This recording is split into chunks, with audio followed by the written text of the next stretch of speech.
Tipratikon taomi haqida eshitganmisiz? Bolajonlaringizni sevimli taomiga aylanadi, bu aniq. Qani ketdik. Bismillah deb qiymaga piyoz, yarimta qizil sabzi, bitta kichkina kartoshka. Men hammasini misirobkani mayda tishidan chiqarib oldim. Siz kartoshka, piyozni, sabzini, qirg'ichni mayda tishidan chiqarib olishingiz mumkin. Tuxum, ziravorlar, tuz solib, yaxshilab urib pishitib olamiz. Lazer guruchni o'tib, issiq suvga birpasga o'tib qo'yamiz.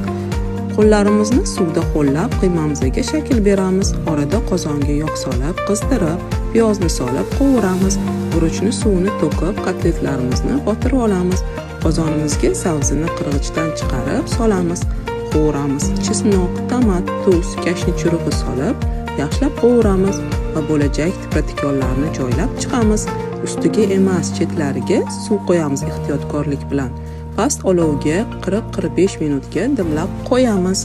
Yosh-u qariga, ayniqsa ovqatga injiq bolajonlarga yoqadigan tipratikonlarimiz tayyor. Garnir bilan tortishingiz mumkin. Siz ham albatta tayyorlab ko'ring. Duoni deydi qolishingiz aniq. Retsept yoqqan bo'lsa, yurakchan bosish esingizdan chiqmasin.